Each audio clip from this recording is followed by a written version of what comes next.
আব্বা আমার তো একটা মোবাইল লাগে, টাচ মোবাইল লাগে।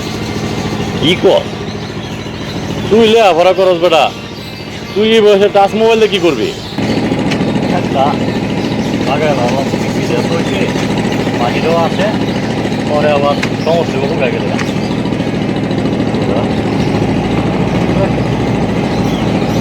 কাজ করলাম অনেকটা আমাদের বাড়ির যাওয়ার পালা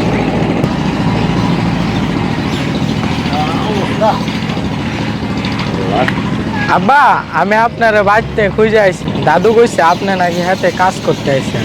আরে বেটা হ্যাঁ তো কাজ করে খেটটা লাগালে এবার কাম বৃষ্টির পানি আসতে বলা একটু সুবিধা দেবো না, আবার মেশিনতে পানি আনতে দিতে দেবো।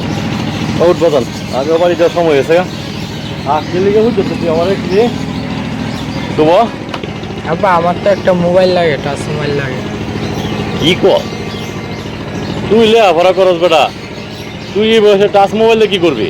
আমার মোবাইল দিয়ে অনলাইনে কিছু ক্লাস করতে হবে। মোবাইল দিয়ে অনলাইনে ক্লাস করা লাগে? আসলে আমার তো টিয়া পয়সা নাই, ক্ষেতের জ্বালা কেনার কাম, সার কেনার দরকার। তুই আমার টিচ আমি ছেলে মোবাইল, আমি তো আসলে বাজান একটা টেনশনও করে গেলাম ঘরে। আচ্ছা যা যায় দিই একটা ব্যবস্থা করুন না, দেখা যাক।